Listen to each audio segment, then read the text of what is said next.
हरः ॐ। ज्ञानसिद्धं तपःसिद्धं सर्वसिद्धं शिवप्रदं स्वयं सिद्धमहं वन्दे सिद्धारूढयतीश्वरम्।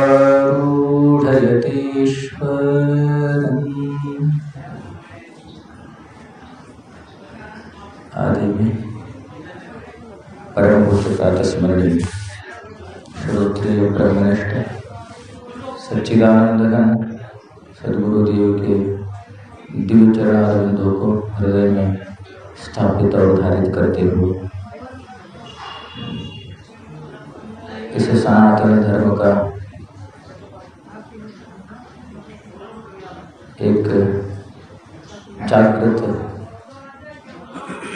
दृष्टांत के रूप में उभरा हुआ है। 144 साल के पश्चात आया हुआ इस महाकुंभ पर्व के निमित्त काशी ज्ञान सिंहासन का शाखा मठ इस तीर्थराज प्रयाग के अधिष्ठात्र देव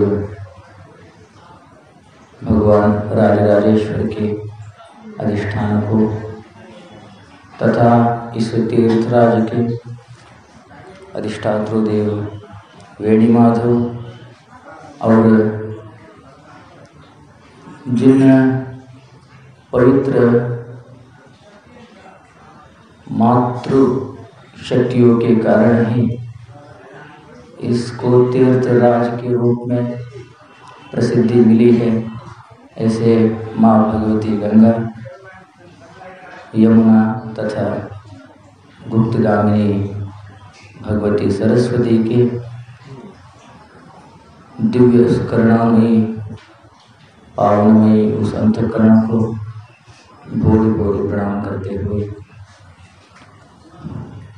जिन महापुरुष के निमित्त, जिन महापुरुष के संकल्प के कारण इस तीर्थराज प्रयाग जंगमवाड़ी मठ का पूर्णतः जीर्णोद्धार हुआ है, हजारों लाखों भक्तों के लिए अनुकूलता प्रदान हुआ है, ऐसे वर्तमान महासन्निधि जी 1008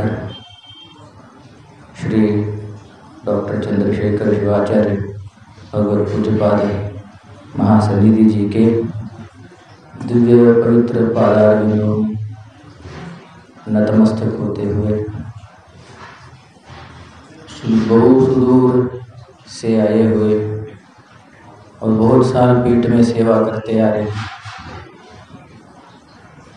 षटस्थल ब्रह्म ओंकार सिद्ध शिवाचार्य स्वामी जी के चरणों में प्रणाम करते हुए उसी भांति निस्वार्थ भाव से बहुत सालों से इस प्रयागराज जंगमवाड़ी मठ के भजना मंडली राजराजेश्वरी मातृशक्ति को भी और एक बार प्रणाम करते हुए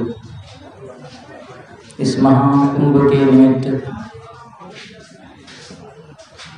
आए हुए भारतवर्ष के विभिन्न प्रांतों से सारे श्रद्धामयी मातृशक्ति को तथा आप सभी भगवत भक्तों को मेरा हृदय से प्रणाम है।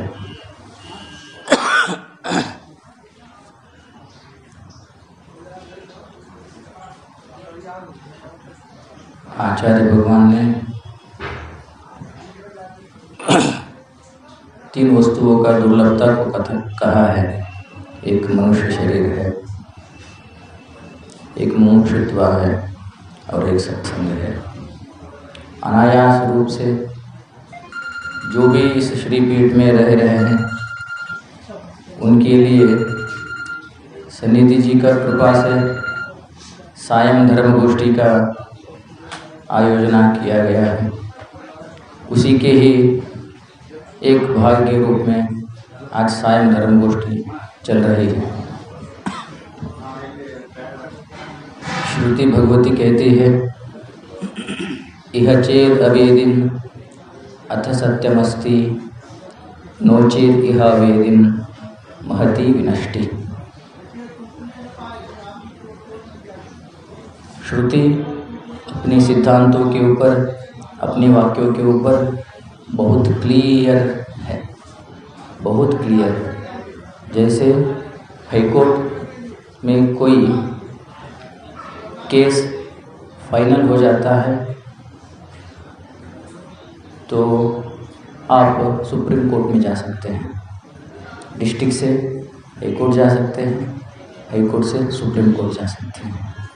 जब सुप्रीम कोर्ट में केस फाइनल हुआ तो आप कहीं पर भी शरण नहीं जा सकते। वैसे ही श्रुति भगवती सुप्रीम है, श्रुति का ऑर्डर सुप्रीम ऑर्डर होता है।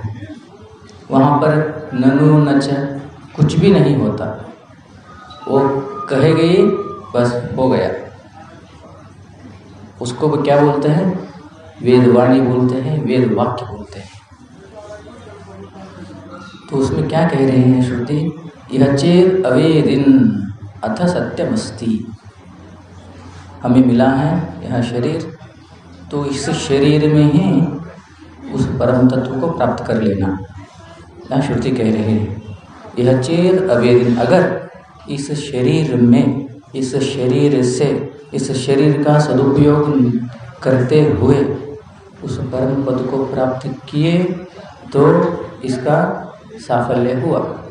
अगर नहीं किए तो फिर से इस शरीर के निचले स्तर की यात्रा करना पड़ेगा। सदुपयोग से ऊपरी स्तर की यात्रा होती है, दुरुपयोग से निचले स्तर की यात्रा होती है। जैसे एक पुलिस कांस्टेबल है तो उसकी ड्यूटी के आधार पर, उसके निष्ठा के आधार पर, उसके करेक्शन, विथआउट करेक्शन के आधार पर उसको प्रमोशन होती रहती है। वैसे ही इस शरीर के सदुपयोग के आधार पर शास्त्र इसकी गति को आगे बढ़ाता है। इसकी गति कब तब तक नहीं रुकती है जब तक इसकी पूर्णतः सदुपयोग नहीं हो सकता। इसलिए श्रुति कहा यह चेद अवेदिन अत सत्यमस्ति नो चेद यह अवेदिन महती नष्टि प्रेत्यास्मलोकात् अमृतात् भवति। अगर इसका सदुपयोग हुआ तो एक ही अर्थ है, वह व्यक्ति उस सत्य, उस चित्त, उस आनंद घन परमात्मा को प्राप्त कर सकता है।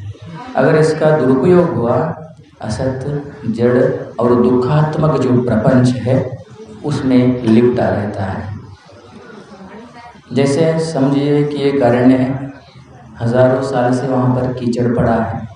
अगर अरण्य में कीचड़ पड़ा तो इतना वह चिपकाहट से भरा रहता है, उसमें कोई भी एक बलाढ्य प्राणी भी गया तो बाहर आना बहुत दुस्तर हो जाता है। उस कीचड़ में फंसा हुआ अत्यंत बलिष्ठ प्राणी जो है हाथी, उससे बाहर आने का चेष्टा कर रहा है। जितना चेष्टा में रत है उतना ही उस कीचड़ में फंसा रहता है। वैसे ही मनुष्य शरीर का है। हम उसी प्रकार अज्ञान, अविद्या, अंधकार में लिपटे पड़े हुए हैं। इससे बाहर आने का जितनी भी हम संसार के प्रति चेष्टा करेंगे उतने ही हमारा जो है पैर उसमें फिसलते जाएंगे। परंतु एकमात्र आसरा है, जैसे गजेंद्र मुक्त हुआ है। गजेंद्र को हाथी रूपी गजेंद्र को एक कछुए ने, एक क्या बोलते हैं उसको, मसोड़े पकड़ा था, मगरमच्छ पकड़ा था। तो उस मगरमच्छ से छुटकारा पाने के लिए गजेंद्र ने भगवान की शरण में गए। शरणम मम, भगवान के शरण में जाने का अर्थ ही होता है अपने सब कुछ निछावर कर देना। मैं कुछ भी नहीं हूँ, सब कुछ तुम्हारा ही है। तो भगवान कैसा है? भगवान आनंद स्वरूप है। उसी का चिंतना चल रहा था, आनंद और दुख। सुख और दुख का ही चिंतना चल रहा था। एक 3 प्रकार का यहाँ पर भेद करके हम समझने का चेष्टा करेंगे। आनंद 3 प्रकार का होता है, सुख 3 प्रकार का होता है। एक होता है प्रिय आनंद, दूसरे होता है मोद आनंद, तीसरा होता है प्रमोद आनंद। 3 प्रकार का आनंद हुआ। सुख 3 प्रकार का होता है। हम जितने भी संसार में सुख का अनुभव करते हैं उसमें 3 कैटेगरी की। प्रिय आनंद किसको बोलते हैं? हमें देखने से जो आनंद मिलता है, हमें सुनने से जो आनंद मिलता है, हमें उसको क्या कहते हैं? प्रिय आनंद बोलते हैं। इष्ट वस्तु की दर्शन मात्र से, अपने बहुत बाल्यकाल का मित्र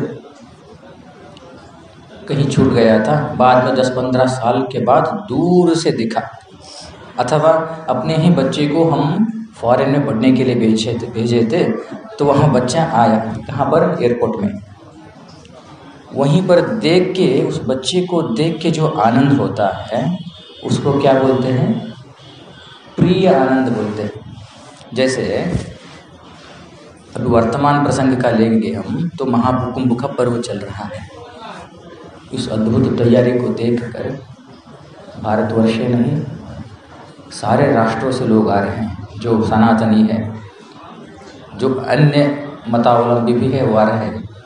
तो वहाँ इस दायरे में जब आएंगे, ट्रेन से आए, बस से आए, पैदल आए, अपनी व्यक्तिगत गाड़ी लेकर के आए, कैसे भी आए, इस जोन में जो 15 किलोमीटर के दायरे में जो यहाँ फैला हुआ अद्भुत नज़ारा है, उसको देखकर जो आनंद होता है उसको दर्शनीय आनंद बोलते हैं। देखकर आनंद होना, उसको प्रिय आनंद बोलते हैं। क्या बोलते हैं? प्रिय आनंद। ये एक प्रकार का आनंद है, ये एक प्रकार का सुख है। सुख तो हो रहा है ना, उसको क्या बोलते हैं? प्रिय आनंद। उसके बाद आता है प्रमोद आनंद, मोद आनंद बोलते हैं। मोद आनंद किसको कहते हैं? गाड़ी 15 किलोमीटर दूर में रुकवा दिया, तो रो रहा है, अभी अंदर आना है ना, 40, 50, 60 साल हो गया है, लगेज ढोते हुए आना है। देखकर तो आनंद हुआ इस नज़ारा को, परंतु वहाँ से पैदल चल के आना है अभी, है ना, उसकी तकलीफ अंदर है। लगेज ढोते हुए आ रहा है, कहाँ तक आया? संगम के कश्यप द्वार, तत्पश्चात नंदी द्वार, तत्पश्चात कहाँ आया? संगम तट पे आया। अभी गंगा जी थोड़ी ही दूर पे है, बस एक छलांग मात्र है। किसमें? त्रिवेणी में। बस एक छलांग मार दिया, हो गया। परंतु छलांग मारने से पूर्व जो आनंद होता है ना, अब मैं पहुंच गया हूँ, अब कोई इस आनंद को मेरे हाथ से छुटा नहीं पाएगा। ऐसे सिचुएशन जब क्रिएट होता है उसको क्या बोलते हैं? मोद आनंद बोलते हैं। जैसे कोई, हमें जामुन बहुत पसंद है, होटल में गए, बैठे थे हमारे टेबल पर, दूसरे के टेबल पर जामुन आया, देखे, प्रिय आनंद हो गया, आहा लाल टपक रही है ना। ऑर्डर दे दिए हम, अरे जामुन ले आओ बाबा, तो वो मेरे टेबल पे ही ला के रख दिया। अब मेरा हो गया है, मैं ही ऑर्डर दिया उसको, तो ये इसको क्या बोलते हैं? मोद आनंद बोलते हैं। अभी खाया नहीं हूँ मैं, देख रहा हूँ हाथ में है, गंगा जी में डुबकी नहीं मारा हूँ, अभी तट पे हूँ मैं, उस आनंद को क्या बोलते हैं? मोद आनंद बोलते हैं। अब हो गया, अभी देखिए हमारा सहन सीमा जो है सहन करने की ख़त्म हो गई। जामुन हाथ में है, मुंह में रखने की ही है, गंगा जी है, एक डुबकी मारना ही है ना। अद्भुत इस संसार की एक इतने श्रेष्ठ डुबकी है अभी मारने का, कुछ ही क्षणों में संपन्न होने वाला है। तो अंदर जाके 3 डुबकी मार ही दिया। मारकर हर हर जब महादेव की गूंज उठती है, उस समय में आह्लादित हो जाता है, आनंदित हो जाता है। पूरा संसार अपने हाथों में आ गया, अपने हथेली में आ गया, ऐसा भावना करता है व्यक्ति, भक्त। उसको क्या बोलते हैं? प्रमोद आनंद बोलते हैं। जामुन खा ही लिया, बस आंख बंद करके खा के उसका स्वाद ले रहा है, उसको क्या बोलते हैं? प्रमोद आनंद बोलते हैं। आनंद का पराकाष्ठा हुआ, आनंद बढ़ता गया, आनंद प्रिय से मोद में ज़्यादा बड़ा, मोद से प्रमोद में ज़्यादा बड़ा, आनंद की जो श्रृंखला है, सुख की जो श्रृंखला है बढ़ती गई, इसको क्या बोलते हैं? वैषयिक आनंद बोलते हैं। विषय से जन्य है, विषय से जन्य जो आनंद के भीतर है वो निर्विशेष आनंद है। आनंद परमात्मा का स्वरूप है ना। आनंदेदाव खल्विमानि भूतानि जायन्ते आनंदेन जातानि आनंदम प्रयन्ति अभिसंविशन्ति इति तद्विजिज्ञासस्व तद्ब्रह्म।